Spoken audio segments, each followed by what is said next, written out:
আমরা screen off বাংলাদেশে খুবই কম দেখি, আমরা স্ক্রিন অফ খুবই কম দেখে আর একটা স্ক্রিন অফ হয়েছে, সেটাও শেয়ার সাইডে হাত এবং আপনাকে আমি একটু রোমান্টিক জনরার ছোট ছোট কিছু কাজ আলাদা করেছিলেন।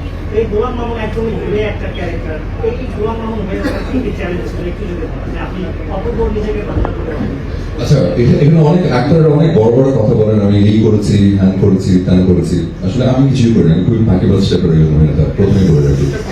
তো বিষয় যেটা হচ্ছে যে আমার প্রথম কাজ ছিল আমার পরিচালকের উপর আস্থা রাখা, বিশ্বাস রাখা, আমার এন্টার টিমের উপরে এবং বইজুর উপরে আমার ওই আস্থাটা ছিল, আমার রাইটিং টিমের উপরে ছিল। তো আমি যেহেতু একজন অ্যাক্টর, আমি কিন্তু ডিরেক্টরস আর্টিস্ট। আমাকে পরিচালক যেভাবে পরিচালনা করেন, আমি একটা কাদামাটির মতো হয়ে থাকি আর কি। একটা কাদামাটি যখন নরম থাকে তখন ওটাকে কিন্তু ওটা দিয়ে স্কাল্পচার বানাবে, কি একটা টিয়া পাখি বানাবে নাকি আসলে একটা হাতি বানাবে নাকি একটা ঘোড়া বানাবে, এটা কিন্তু যিনি স্কাল্পচার বানাচ্ছেন ওনার উপর নির্ভর করে, মাটির উপরে না। তো আমি মাটি হয়ে থাকি, আমাকে যে পরিচালক যেভাবে করেন, যেভাবে গড়েন, আমি সেভাবেই করি।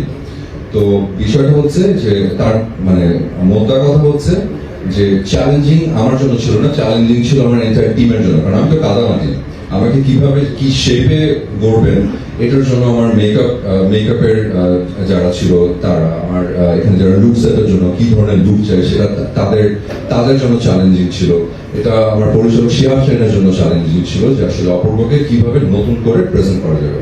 আমি বেশ আরাম ছিলাম না, বাট আমি তারপরেও একটু ইন্টারাপ্ট করবো।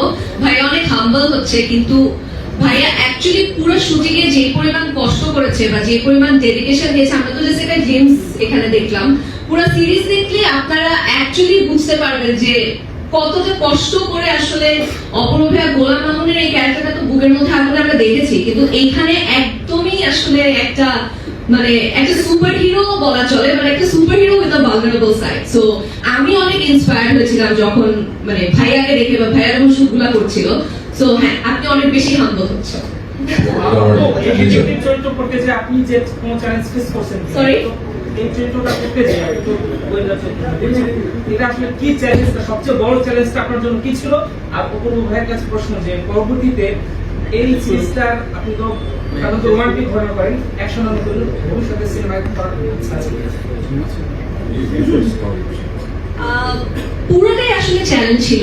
শিহাব ভাইয়া অলরেডি বলছিল যে ভাইয়া আসলে একটা সার্টেন এক্সপেকটেশন ছিল আমার কাছে, যেটা আমি ফুলফিল করতে পারি নাই, কিন্তু তারপরেও I try to give my 100% যে অ্যাক্টিং দিয়ে কিংবা জেস্চার, পশ্চার এবং শিখে এসে আসলে কতটুকু নিজেকে চেঞ্জ করতে পারি, এক ধরনের সাবিলাকে দর্শকরা যেভাবে দেখে এসছে সেভাবে, সেখান থেকে।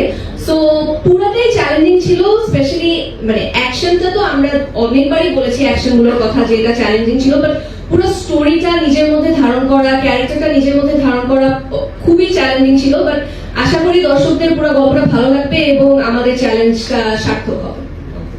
আর আমার জন্য প্রশ্ন ছিল যে হ্যাঁ, অফকোর্স, কেন না সিনেমার তো আসলে মানে প্রত্যেকটা অভিনেতার একটা স্বপ্ন থাকে আসলে ভালো একটা সিনেমা করা। তো আমিও তৈরি হচ্ছি, এটা আগে থেকে বলে রাখি যে যে কোনো সময় আসলে ঘোষণা আসবে। তো এটা নিয়ে মানে কি বলবো যে আমি নিজেও ভিতরে অল্প একটু এক্সাইটেড। তো আমি আসলে ওয়েট করছি আসলে গল্পটা আসলে ঠিকঠাক মতো দানা বাঁধবে আর কি। কারণ এবার আসলে চাচ্ছি এরকম যে পছন্দ করিয়ে যাবো এবার, এরকম একটা কাজ করতে হবে যেন আপনাদের সবার আসলে ভালোবাসাটা আরো অনেক অনেক বেশি পাই। আমি যথেষ্ট ভালোবাসা পেয়ে এসেছি, এত দূর এসেছি যে আপনাদের ভালোবাসা পেয়ে আপনার পাশে ছিলেন বলে আরো অনেক দূর যেতে চাই আসলে। সো আমার জন্য দোয়া করবেন আপনারা।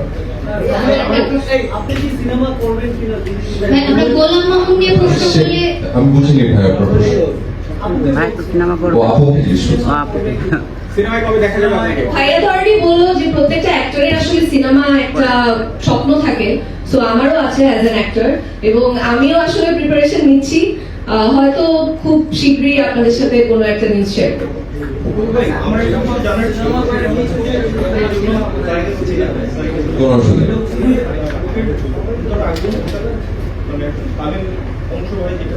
জি, এটা করার সময় আগের সিরিজটা কি আপনাকে কতটা হেল্প করেছে কিংবা এটা আপনার কতটা কাজে লেগেছে?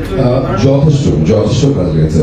কারণ মানে একটা চরিত্র যখন তৈরি হয়ে যায় সেটা তো একটা মানে বেসিক কিছু কিছু বৈশিষ্ট্য থাকে আসলে। তো সেই বৈশিষ্ট্যটাকে ইনহারিট করে আসলে এই চরিত্রটা বেরিয়ে এসছে। সো বেসটা তো ওখান থেকেই এসছে, তো যার কারণে আমি পুরোপুরি নির্ভরশীল ছিলাম। এখানে সিচুয়েশনটা ডিফারেন্ট, আরো অনেক বড়, অনেক একটা